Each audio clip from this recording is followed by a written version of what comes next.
Okay, so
And welcome back.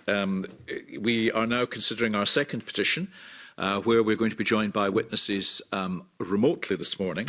This is petition number 1950, which is ensure immunosuppressed people in Scotland can access the Evusheld antibody treatment. And this has been lodged by Alex Marshall. The petition calls on the Scottish Parliament to urge the Scottish Government to enable access via the National Health Service to Evusheld prophylactic treatment for people who have zero or weak response to the COVID-19 vaccines. Now, we previously considered this petition at our meeting on the 9th of November, where we agreed to write to various organisations and to invite the petitioner and representatives from the patient campaign group Evusheld for the UK to provide evidence to the committee. Members will have noted in our papers for today's meeting that the petitioner, Mr Alex Marshall, has himself declined the opportunity to provide evidence or indeed to pursue the petition further, as he feels that the emergence of new COVID-19 variants has rendered the Evusheld treatment ineffective. I should also highlight that the committee have now received responses from the Scottish Medicines Consortium, Immunodeficiency UK, Blood Cancer UK and Kidney Research UK. Now, despite the unusual circumstances we find ourselves in and the fact that, the pandemic has moved on, nonetheless, I think there are issues that the committee wishes to explore, and I'm pleased to welcome Mark Oakley and Nicola Brigden, both from Evusheld for the UK, remotely this morning. And so good morning to both of you. And we'll move straight to questions.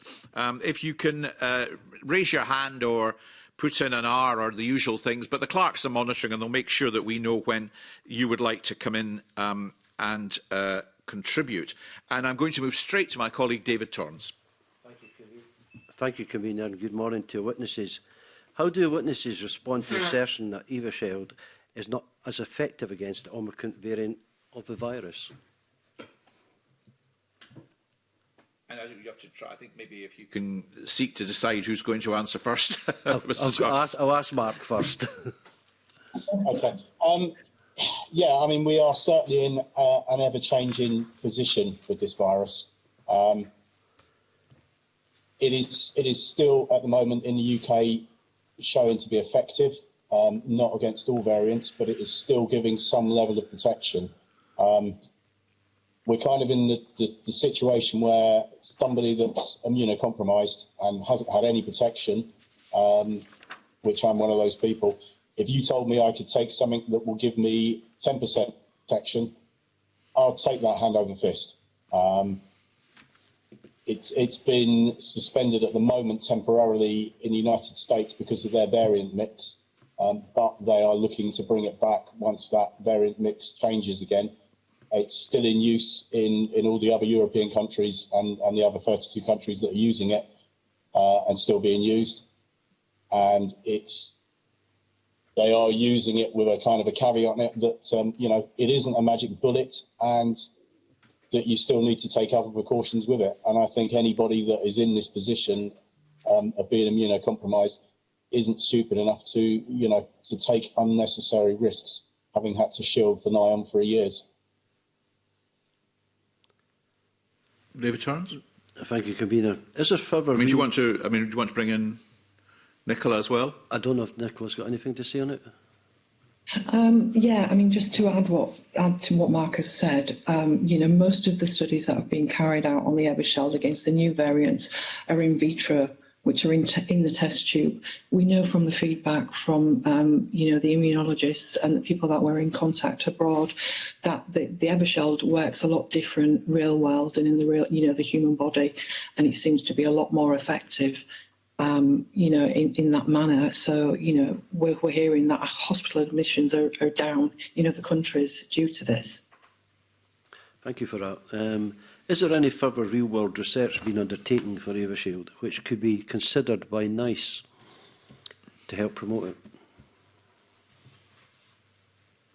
I'm not sure. The honest answer is I'm not sure what studies are being taken abroad.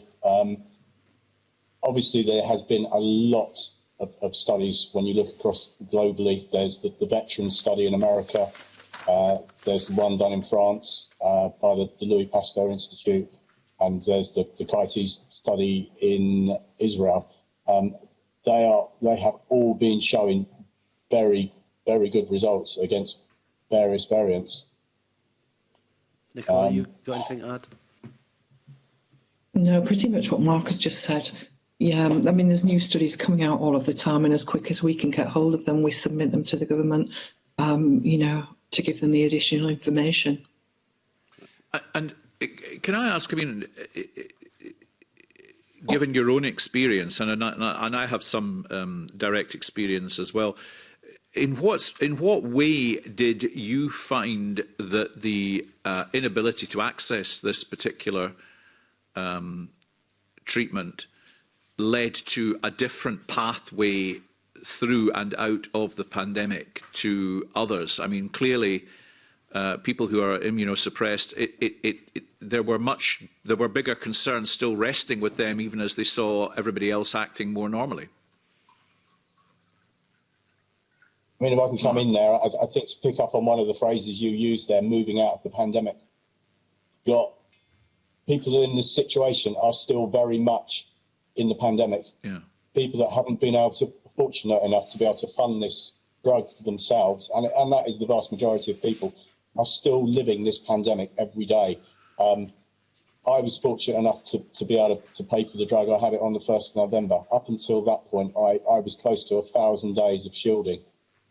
It affects your family. It affects your work, and people are stuck in this situation still.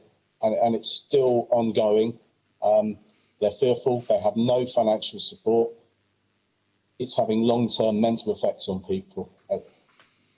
It's not a good situation, and they are still stuck in this situation. And here we are trying to use a system to evaluate drugs that is now outside of the pandemic, as opposed to what we've been using for the vaccines, etc., to try and get them in quickly. People are now going to be entering their 4th year of shielding come March. And further drugs are being developed by companies like AstraZeneca. And if we carry on down this route of using the NICE process, with the amount of time it's going to take, we're going to have people in this situation that are going to be going into 5 years of shielding if we use the same system that's been used for Evershed. That's nearly half a decade to leave these people and their families in that position. Yeah, and I understand the point you make. As I say, I've some direct experience of this as well. But I mean, you say that you did receive the treatment in November. But given the reservations, and this is the kind of contradiction in all of this that I just want to try and understand. I mean, given the reservations that have obviously been expressed from some, jurisdictions about its effectiveness, does it give you the confidence to act in a more complete way as a result? I mean, so is it your view that, I think you said, even if it gives me 10% additional benefit, then that's 10% additional benefit I didn't have. Is it a sense that it may not be, giving the full, complete security that other vaccines might give other people, but nonetheless it advances the path towards giving confidence to those people who can't have those other vaccines but who could have this one? Is it essentially that? And on the back of that, have you felt more confident about acting in a way that is consistent with how you operated before? Yes, absolutely. There's a big change when you have to step out that door for the first time, kind of, and start going into shops and things like that. And probably, talking to most people, they had it when they came out of the nationwide lockdowns, getting used to things. It does take a while to get used to it. No one, I think, in this position is foolish enough to I'm certainly not, and other people that I've spoken to, put themselves in a position where they're going to put themselves at risk. But it does allow me to have more choice, to be able to choose to go into quieter shops at quieter times of day, be able to go and do more normal activities, like go into a restaurant when it's not so busy, and pick and choose and be careful. Choose what times I travel on public transport if I have to. It's a balance, and it has to be done with other mitigations in mind to protect yourself. This isn't at the moment going to give me 100% protection, but no vaccine does either to anybody else. Yeah. Nicola? Just to add to that, really, to give you a little background, my husband, Scott, was diagnosed with mantle cell lymphoma at the age of 46 in 2021. It's quite a rare type of blood cancer. His prognosis isn't great. They've said probably 5 years, possibly. And, to have to shield for the last 2 years, he's had to fight through chemotherapy treatments, had a stem cell transplant, really fought to stay alive. And, to have the impact of then having to shield and not be able to spend time with your loved ones, the impact that it's had on our daughter, because she's had to stay away from us. She's studying away at university. The mental impact on the families. Scott's not being able to see his mum, give his mum a hug. All of these, everybody who's immunocompromised has similar situations. To have a life-changing diagnosis is hard enough, without the then mental impact of having to deal with shielding. So, I think that's one of the things that has gone unspoken about. The impact on not just the people who are immunocompromised, but their families, and then the wider family beyond that as well. It's huge. We speak to people every day, and they've fought so hard to stay alive, but they're at the point of giving up because everybody needs a purpose in life, and to not be able to go out and mix or even give their family a hug. My husband had Evershed the same time as Mark on the 2nd of November. And, we haven't gone out and gone mad. The things that we have done is that Scott could have time with his family at Christmas Day. He could hug our daughter. It's all of those simple things that most people take for granted, but mean so much, and that's why we are here today, speaking on behalf of so many people, that feel so forgotten in all of this. No, I'm grateful for that. And I think implicit in what you're saying is a sense among the community of those who are affected in this way that the, if you like, the lighthouse of public attention has maybe swung away, and people who are in this condition are kind of left to cope with it on their own without the same kind of attention that there was when this was a much more general and widespread affliction that was, being felt by a much wider community across the country. So I do appreciate and understand that. Can I ask, and to move away from anything that is quite so personal in your own experience, but have you any knowledge of whether immunosuppressed people have disproportionately experienced morbidity as a result of the pandemic, or is it that the kind of exceptional care that they are having to take it makes it difficult to draw any kind of statistical conclusion or evidence in that regard? Either of you? No, there is statistical evidence of that has been gathered, through these years of the pandemic that show that the risk to people in this situation is that much higher. I think I'm going off the top of my head, but I think we're in the realms of the late 20s to early 30% higher risk of morbidity and a bad outcome. Which then, puts people in a difficult position because it's a massive risk. Nobody wants to put themselves in that. And it's also the knock-on effect that it's then having on the health service. The very people that you don't want going into hospital, taking up beds, taking up the resources for an extended period of time, that we could be protecting, and we're not. And that has a knock-on effect then for every other appointment that has to be cancelled for people with cancer, etc., because those resources are being taken up. We should be taking this opportunity. We should be doing everything we can to stop these people going into hospital, and we're not. Indeed. And obviously various members of the committee have at different times served on the Health Committee here in the Scottish Parliament. We are kind of familiar with the commissioning process and the way that these things progress, and we've all lodged questions to ministers from time to time about the availability of product, and of course they've always deferred to NICE, the Scottish Medicines Consortium, and the processes that are at play. And I suppose their argument would be that were they to act by exception, then that would be at the cost of diverting resource away from treatments which have been through the commissioning process and which are being recommended to them. What would you say to them in the face of that conundrum which they, as ministers, having to come to decisions in relation to the commissioning authorities, what would you say to them? As I said before, the people in this position are still living the pandemic.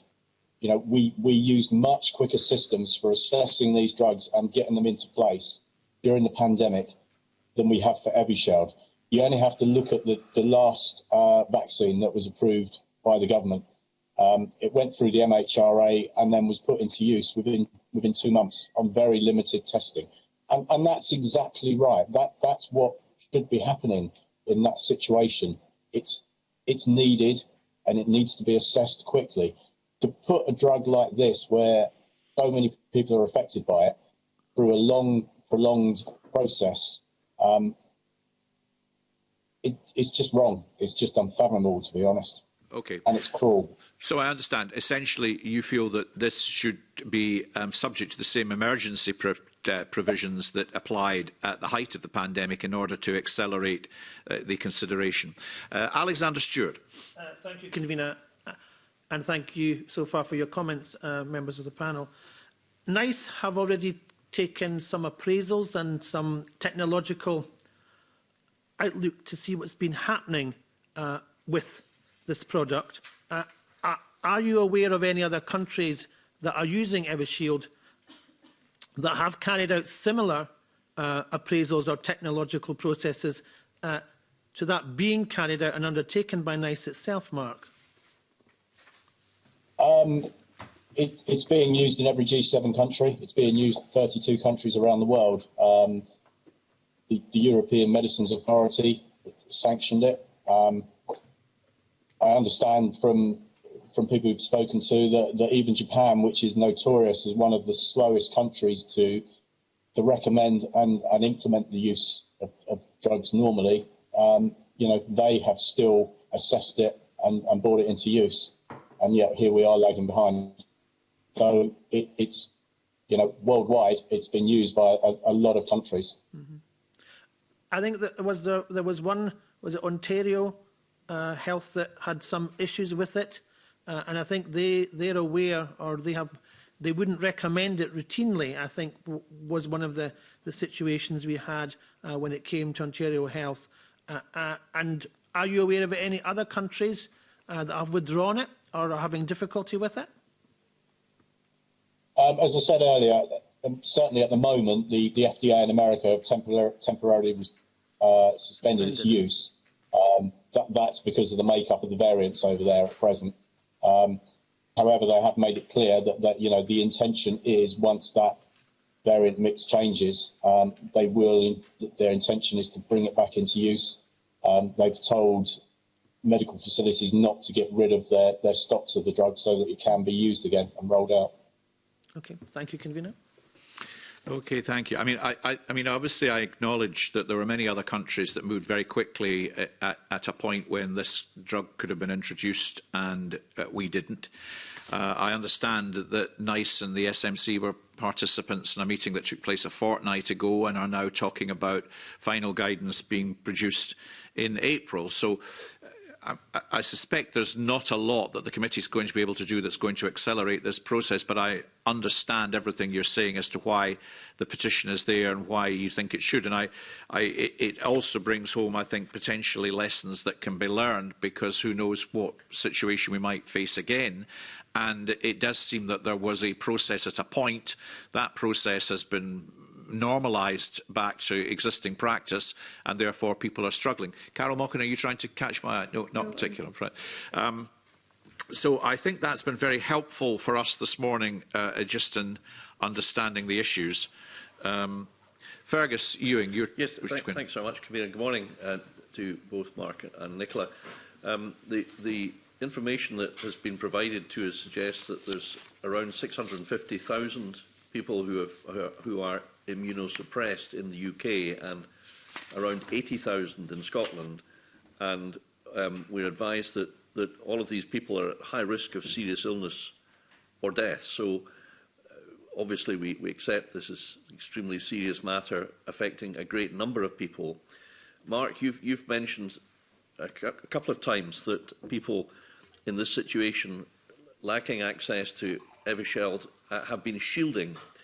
And I mean, do you have any hard evidence about how many or what proportion of the 80,000 or the 650,000 are actually shielding? Because, as you say, to shield for such a long time imposes an enormous strain, an unimaginable strain actually, on any individuals who have to shield for that length of time, as I think Nicola has remarked upon earlier.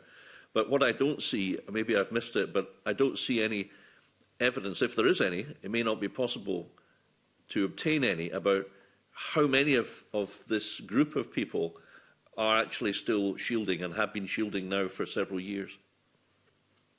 Mark first and then Nicola.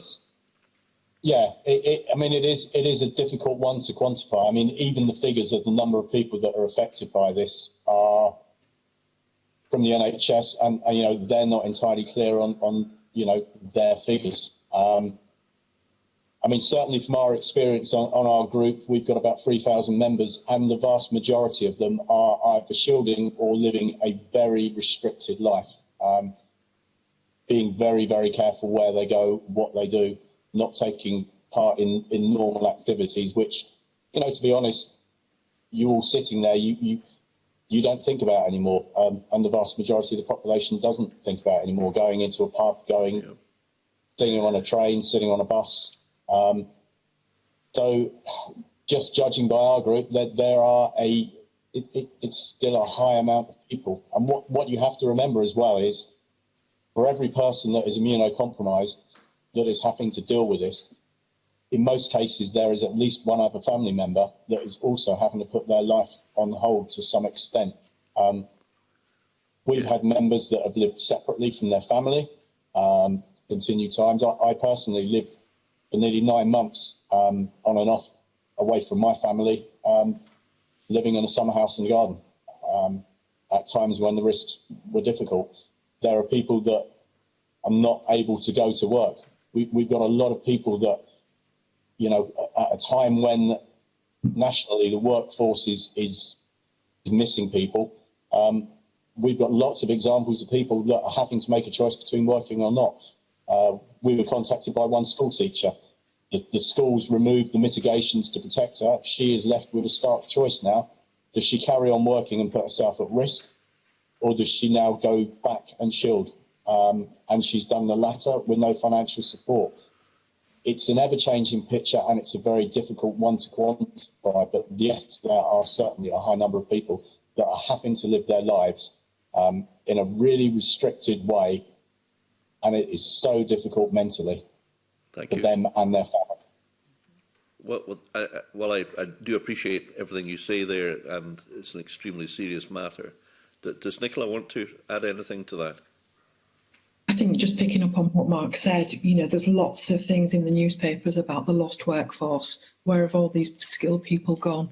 You know, the immunocompromised represents so many people. You know, my husband is an ROV pilot. You know, it crosses across the whole spectrum of professions. You know, people could go back to work, but they just can't because they're not safe. No. I think the other important thing that we need to mention is it's not just Evershed. You know, I think the protections that are in place for the immunocompromised are pretty lacking. You know, for people to access treatments if they catch COVID, you know, there's very limited access and types of drugs available now, with some of them potentially being withdrawn. You know, so that's another worry. We know from the reports on the group the way people actually can, you know, whether they can access the treatment if they catch COVID is you know, is hit and miss. So, you know, that adds another layer of worry to the people that we represent. So, you know, the whole system needs to be looked at. Thank you.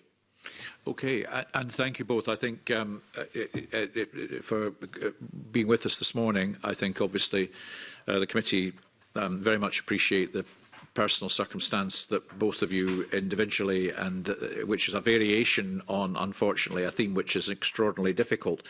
That's been very helpful for us. We will give some urgent consideration to what, if anything, we can do that might be useful and act accordingly. But thank you very much for giving evidence to us to allow us to consider the petition further this morning. Colleagues, are we content to consider the evidence we've heard later in private? We are. So thank you both very much, and I suspend again.